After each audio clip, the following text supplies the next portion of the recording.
Mr. Chairman, delegates and alternates to this Republican convention, I am honored by your nomination and I accept it.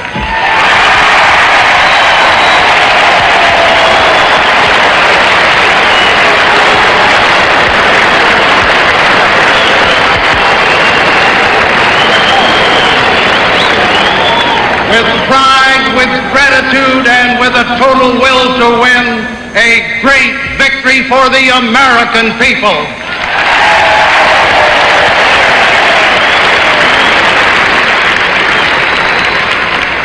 We will wage a winning campaign in every region of this country, from the snowy banks of Minnesota to the sandy plains of Georgia.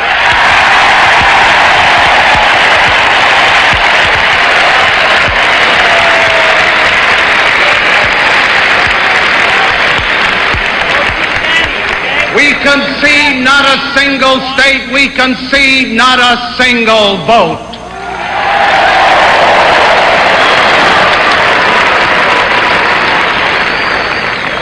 This evening, I am proud to stand before this great convention as the first incumbent president since Dwight D. Eisenhower who can tell the American people America is at peace.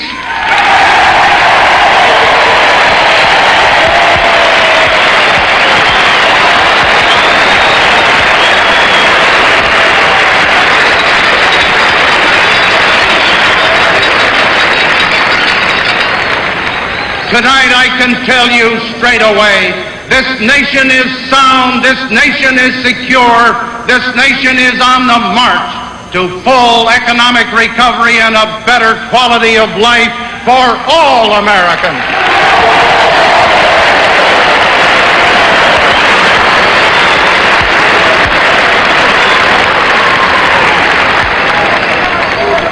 And I'll tell you one more thing. This year, the issues are on our side. I'm ready, I'm eager to go before the American people and debate the real issues face to face with Jimmy Carter.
The American people have a right to know firsthand exactly where both of us stand.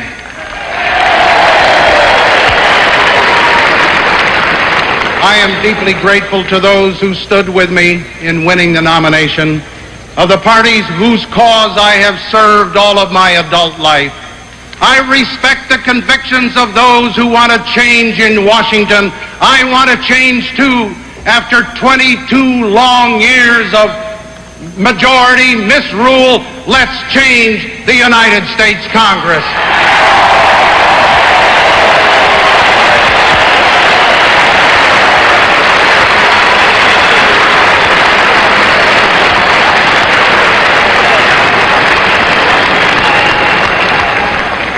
My gratitude tonight reaches far beyond this arena to countless friends whose confidence, hard work, and unselfish support have brought me to this moment.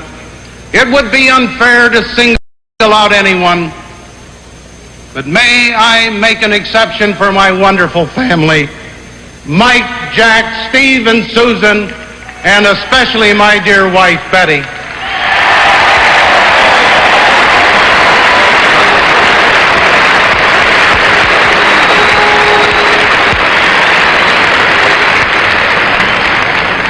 we Republicans have had some tough competition.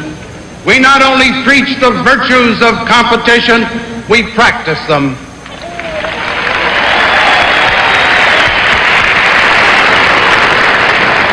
But tonight we come together not on a battlefield to conclude a ceasefire, but to join forces on a training field that has conditioned us all for the rugged contest ahead.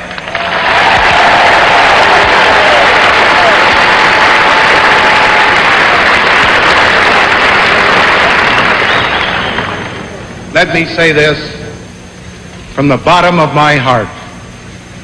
After the scrimmages of the past few months, it really feels good to have Ron Reagan on the same side of the line.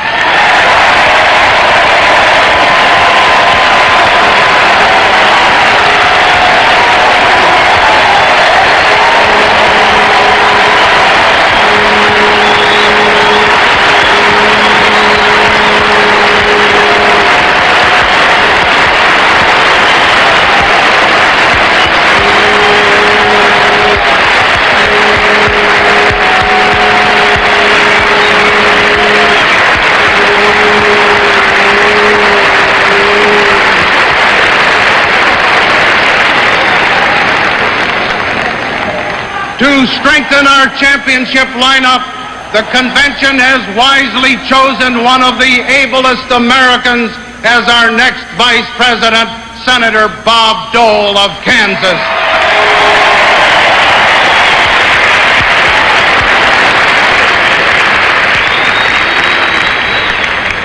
With his help, with your help, with the help of millions of Americans who cherish peace, who want freedom preserved, prosperity shared, and pride in America, we will win this election.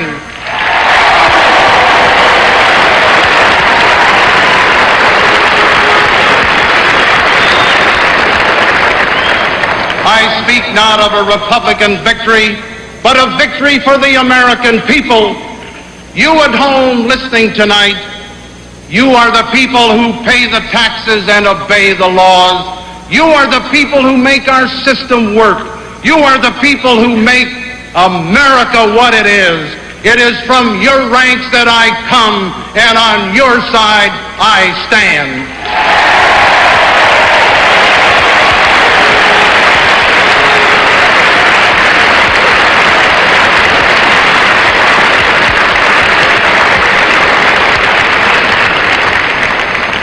Something wonderful happened to this country of ours the past 2 years.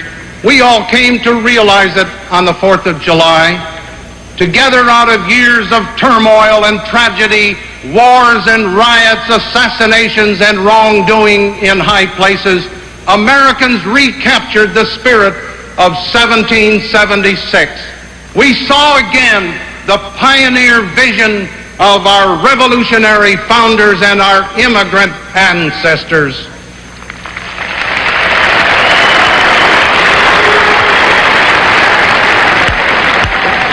Their vision was of a free man and free women enjoying limited government and unlimited opportunity.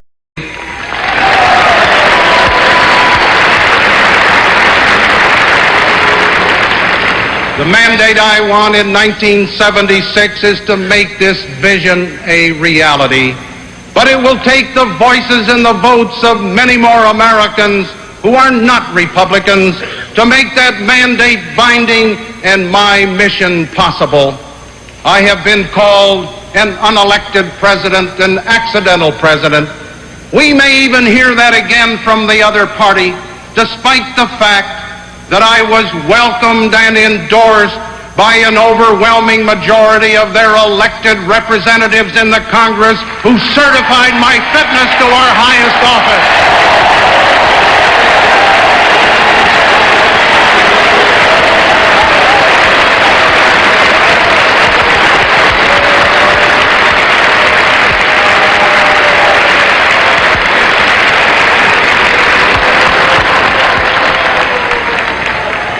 Having become vice president and president without expecting or seeking either, I have a special feeling toward these high offices.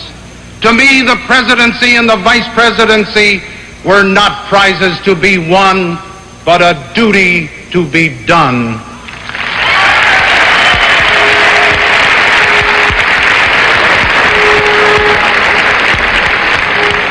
So tonight it is not the power and the glamour of the presidency that leads me to ask for another 4 years. It is something every hard-working American will understand, the challenge of a job well begun but far from finished.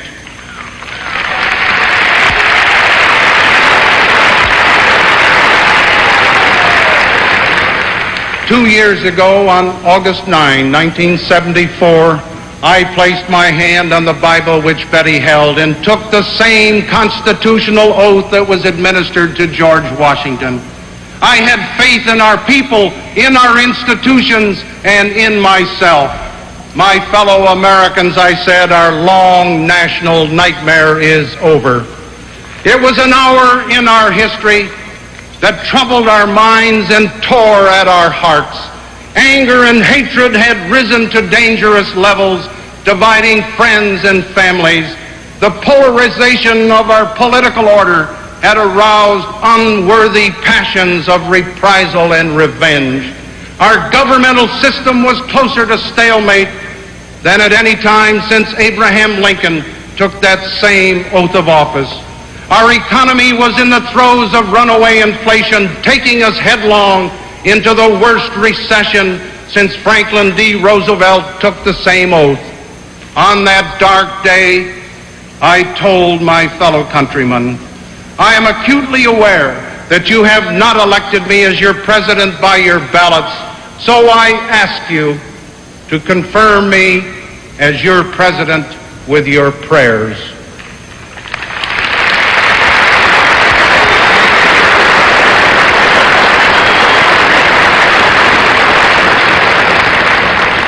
On a marble fireplace in the White House is carved a prayer which John Adams wrote. It concludes, "May none but honest and wise men ever rule under this roof." Since I have resided in that historic house, I have tried to live by that prayer.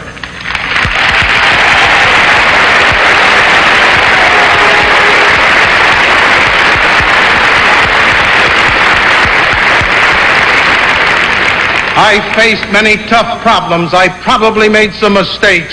But on balance, America and Americans have made an incredible comeback since August 1974.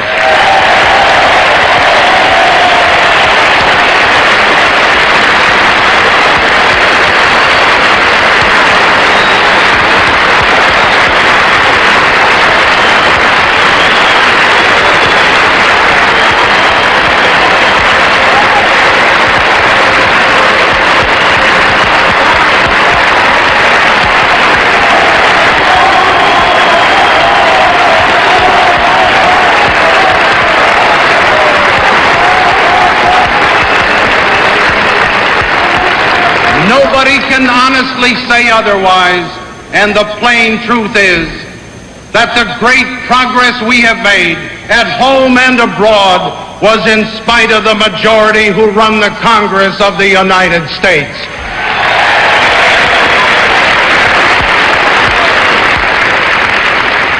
For 2 years, I have stood for all the people against a vote-hungry, free-spending congressional majority on Capitol Hill.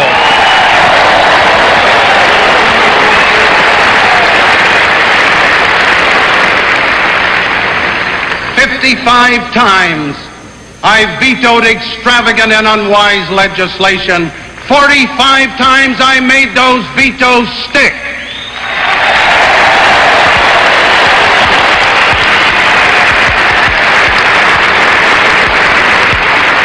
Those vetoes have saved American taxpayers billions and billions of dollars.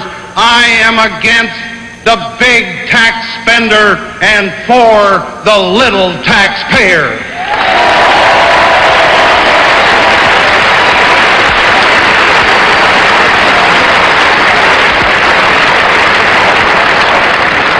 I called for a permanent tax cut coupled with spending reductions to stimulate the economy and relieve hard-pressed middle-income taxpayers.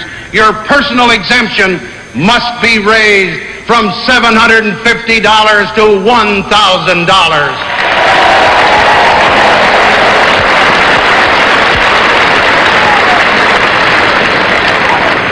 The other party's platform talks about tax reform, but there's one big problem. Their own Congress won't act.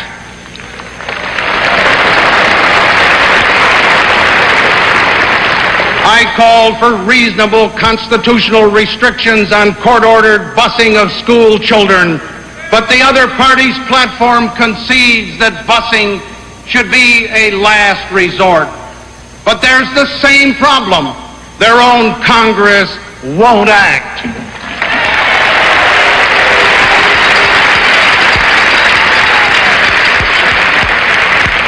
I called for a major overhaul of criminal laws to crack down on crime and illegal drugs.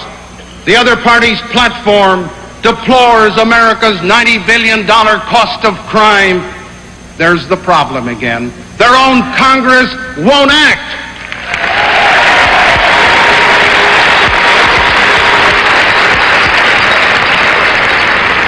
The other party's platform talks about a strong defense. Now here's the other side of the problem. Their own Congress did act. They slashed $50 billion from our national defense needs in the last 10 years.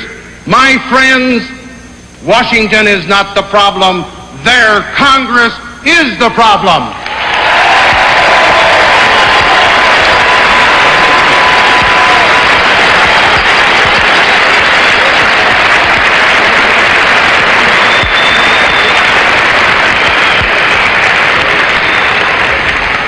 You know the President of the United States is not a magician who can wave a wand or sign a paper that will instantly end a war, cure a recession, or make bureaucracy disappear.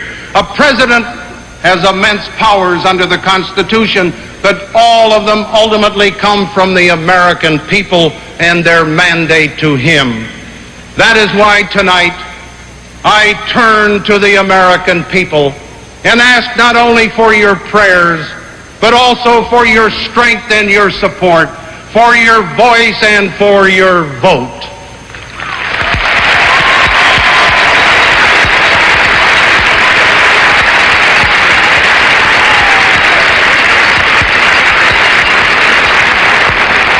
I come before you with a 2-year record of performance without your mandate. I offer you a 4-year pledge of greater performance with your mandate.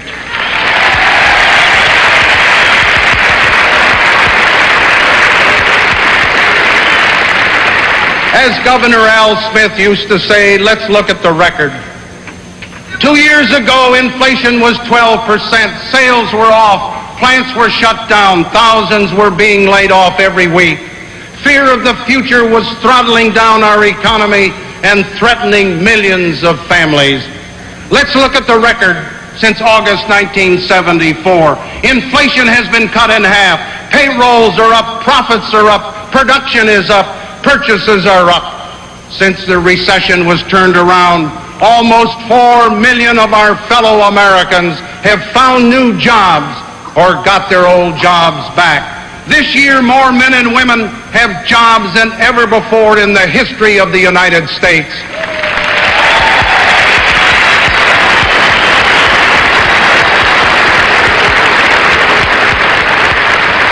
Confidence has returned, and we are in the full surge of sound recovery to steady prosperity. 2 years ago, America was mired in withdrawal from Southeast Asia. A decade of Congresses had shortchanged our global defenses and threatened our strategic posture. Mounting tension between Israel and the Arab nations made another war seem inevitable. The whole world watched and wondered where America was going. Did we in our domestic turmoil have the will, the stamina, and the unity to stand up for freedom? Look at the record since August 2 years ago. Today, America is at peace and seeks peace for all nations. Not a single American is at war anywhere on the face of this earth tonight.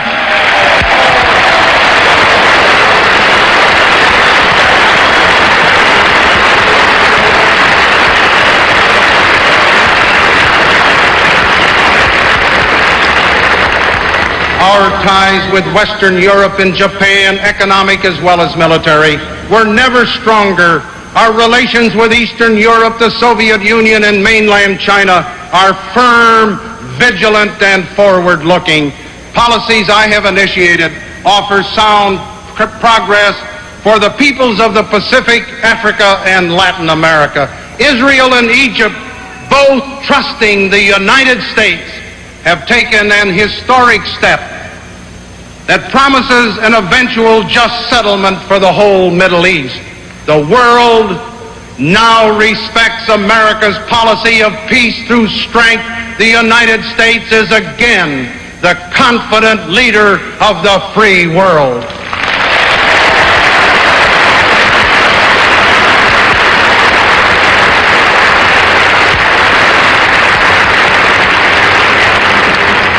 Nobody questions our dedication to peace, but nobody doubts our willingness to use our strength when our vital interests are at stake, and we will.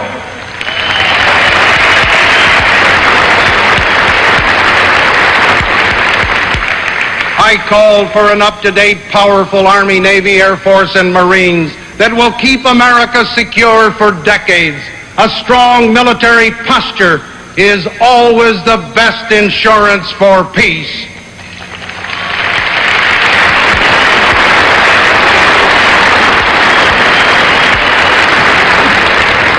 But America's strength has never rested on arms alone. It is rooted in our mutual commitment of our citizens and leaders in the highest standards of ethics and morality, and in the spiritual renewal which our nation is undergoing right now.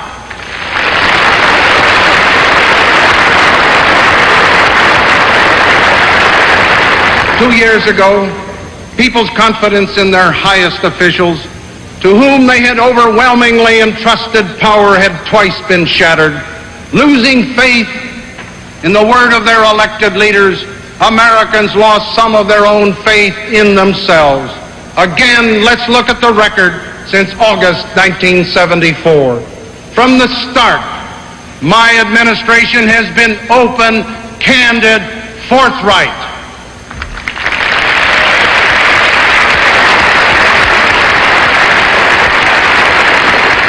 While my entire public and private life was under searching examination for the vice presidency, I reaffirmed my lifelong conviction that truth is the glue that holds government together, not only government but civilization itself.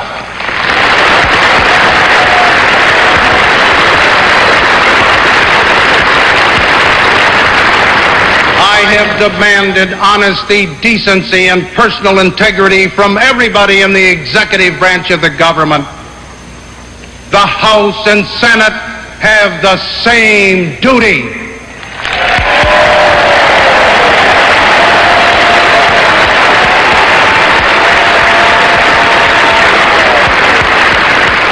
The American people will not accept a double standard in the United States Congress.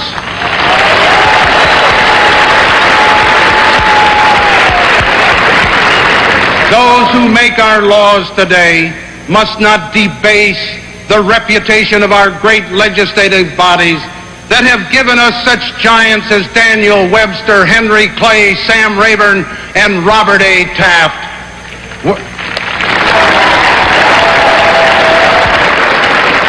Whether in the nation's capital, the state capitol, or city hall, private morality and public trust must go together.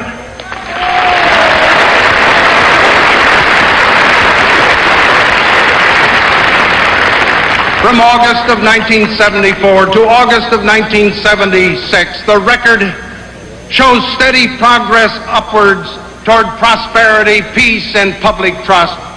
My record is one of progress, not platitudes. My record is one of specifics, not smiles. My record is one of performance, not promises.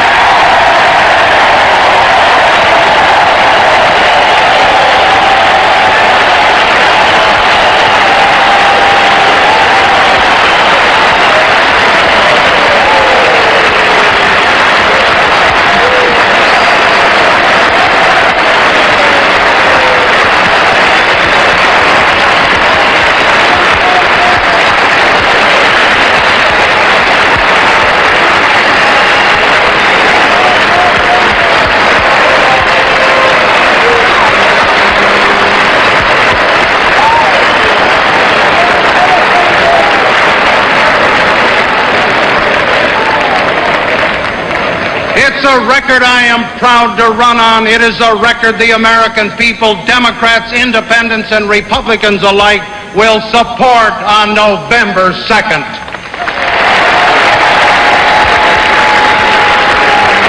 For the next 4 years, I pledge to you that I will hold to the steady course we have begun. But I have no intention of standing on the record alone. We will continue winning the fight against inflation. We will go on reducing the dead weight and impudence of bureaucracy.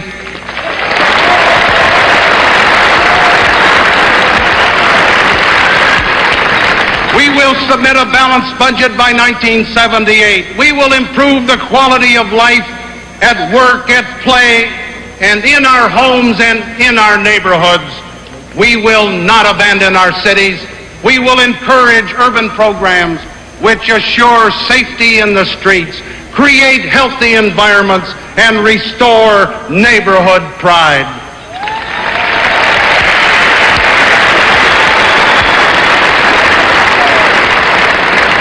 We will return control of our children's education to parents and local school authorities.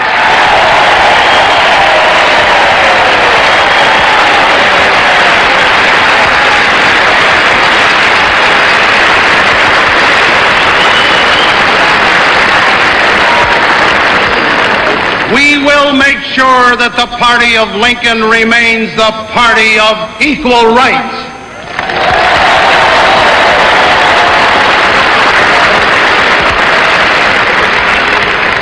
We will create a tax structure that's fair for all of our citizens, ones that preserves the continuity of the family home, the family farm, and the family business.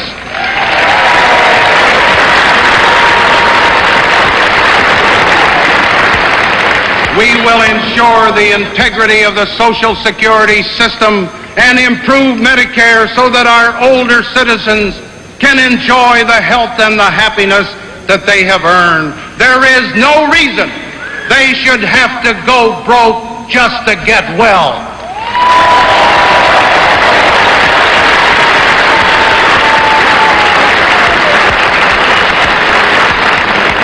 We will make sure that this rich nation does not neglect citizens who are less fortunate, but provides for their needs with compassion and with dignity.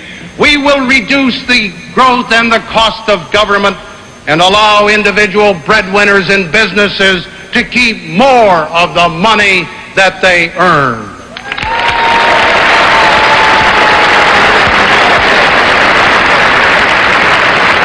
We will create a climate in which our economy will provide a meaningful job for everyone who wants to work and a decent standard of life for all Americans. We will ensure that all of our young people have a better chance in life than we had, an education they can use and a career they can be proud of.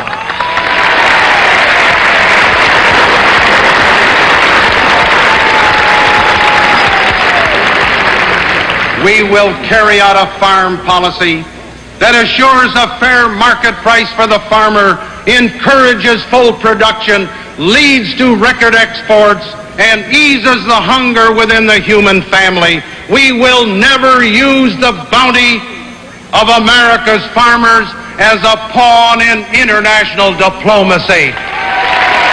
There will be no embargo.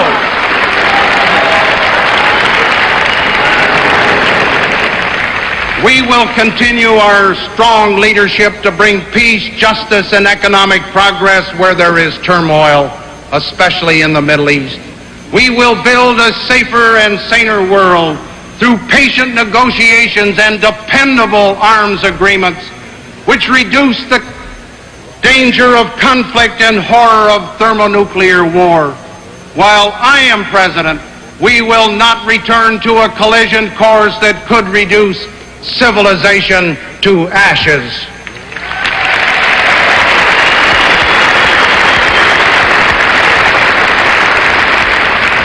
We will build an America where people feel rich in spirit as well as in worldly goods. We will build an America where people feel proud about themselves and about their country. We will build on performance, not promises, experience, not expediency, real progress instead of mysterious plans to be revealed in some dim and distant future.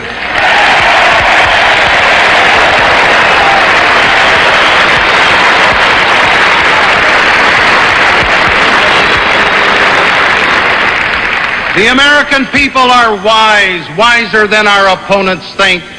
They know who pays for every campaign promise.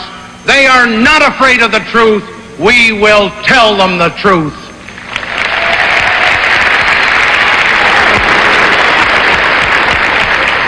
From start to finish, our campaign will be credible. It will be responsible. We will come out fighting and we will win.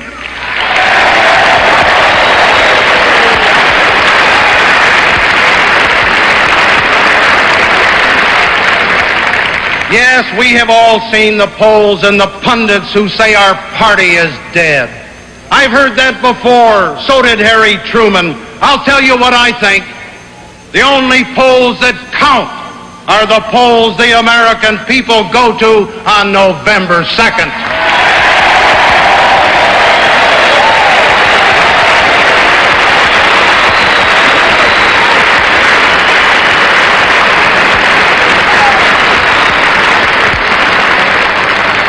And right now I predict that the American people are going to say that night, Jerry, you've done a good job. Keep right on doing it.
As I try in my imagination to look into the homes where families are watching the end of this great convention, I can't tell which faces are Republicans, which are Democrats, and which are independents.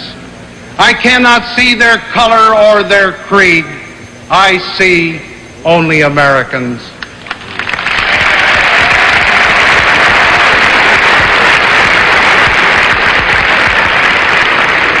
I see Americans who love their husbands, their wives, and their children. I see Americans who love their country for what it has been and what it must become.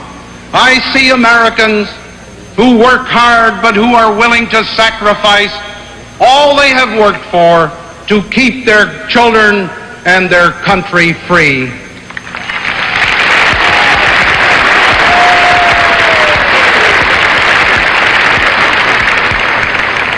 I see Americans who in their own quiet way pray for peace among nations and peace among themselves. We do love our neighbors, and we do forgive those who have trespassed against us.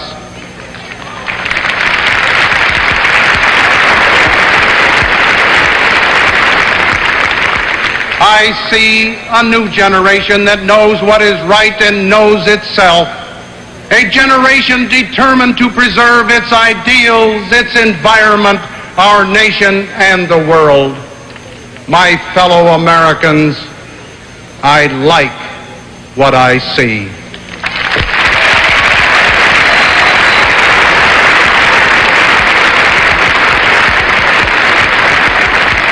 I have no fear for the future of this great country. And as we go forward together, I promise you once more what I promised before: to uphold the Constitution, to do what is right as God gives me to see the right, and to do the very best that I can for America. God helping me, I won't let you down. Thank you very much.